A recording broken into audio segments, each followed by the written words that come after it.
Valentine's Day is a really lovely episode of The Middle. I was really emotional by the end of it.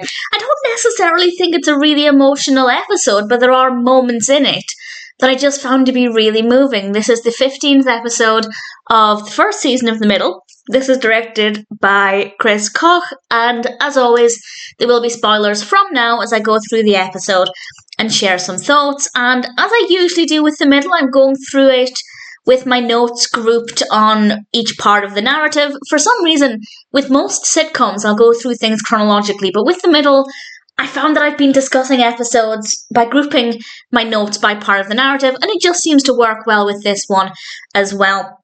And the main episode, or the main narrative, is, of course, all about Valentine's Day, and we have involvement from all of the characters, actually. I'd say the story with Axel is maybe not in focus as much as a lot of the other parts, but Axel still gets his time. Brick is my favourite part, and the bit that made me really emotional. So, actually, I was going to save Brick till last, but I really want to talk about him, and also it makes more sense to save the part with Frankie and Mike until the end, because that helps everything tie together nicely. Brick is taking part in a social skills group at school. It's a group with other children who maybe lack social skills, or the social skills they should typically have for their age.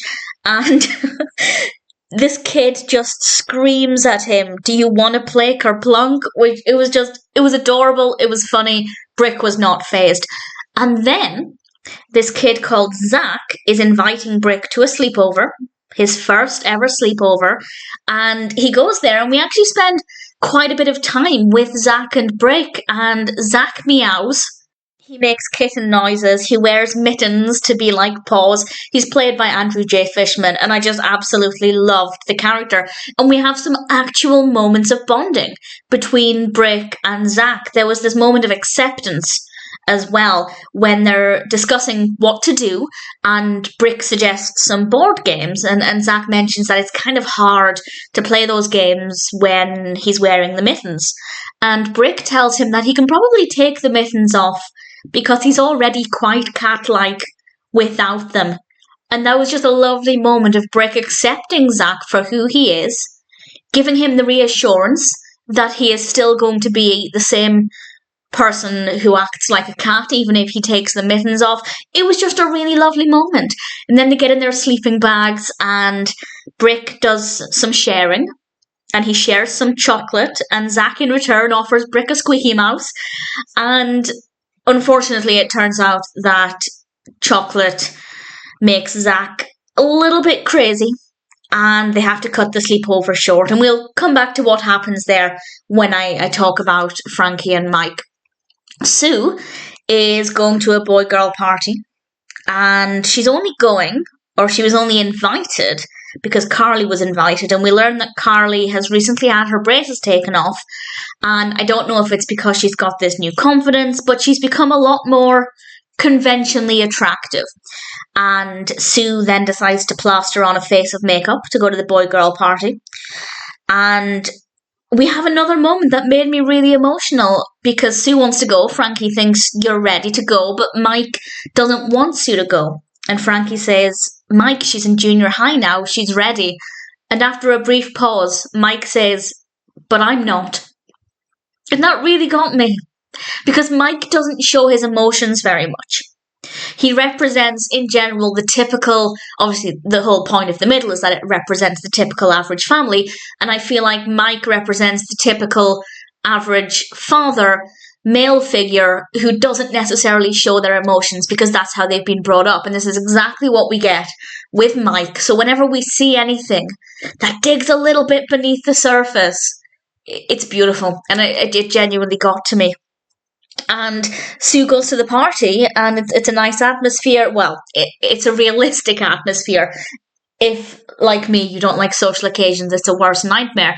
And that quickly becomes the case for Sue as well, as she realises there are a lot of things going on that she doesn't necessarily want to see. Some kids have brought beer, and she phones Mike to come and collect her. And this is another bit where I was so proud of Mike for how he handled the situation, because he stormed into the room. and he called out Sue all menacingly, like he was this angry father who had told his daughter not to go to this party. And it takes Sue a second to realise what he's doing, but he's basically shouting at her, this big mean father who's demanding his daughter comes home even if she doesn't want to. And it basically gave Sue a chance to leave the party without seeming like she was leaving because she was too young for the activities. And it was beautifully executed. And I loved that Carly was like, my dad doesn't want me to be here either, does he, Mr. Heck? Which was just absolutely lovely. And I really thoroughly enjoyed how that bit of it concluded. And then we get to Frankie and Mike. Frankie and Mike realise that they're both home alone. Axel is out with a girlfriend, apparently, and Mike and Frankie are going to make the most of it. And then Axel and his friends come over. Apparently, the girls were more interested in some college kids. And Frankie and Mike decide, okay, we'll go to a restaurant. They end up having to go to multiple restaurants. Obviously, it's Valentine's Day. And then they finally find a table. Frankie is inhaling the breadsticks. And then this is where all of the parts of the stories begin to connect. Frankie gets the phone call from Brick. She collects Brick and brings him to the restaurant.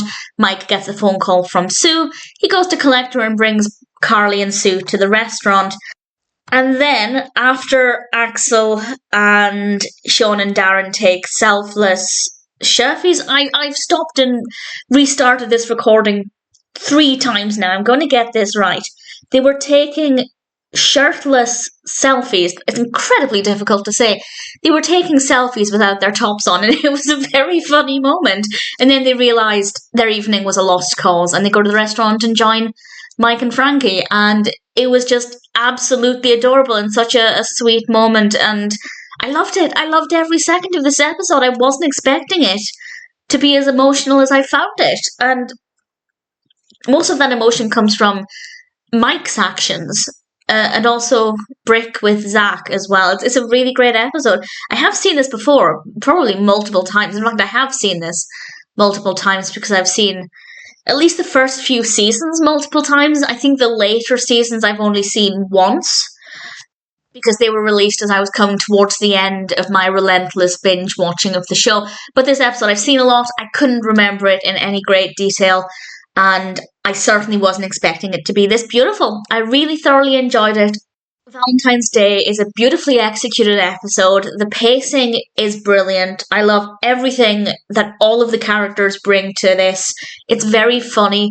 It's very emotional. And I think it's probably one of the strongest episodes from season 1. Valentine's Day is a pretty brilliant episode of The Middle.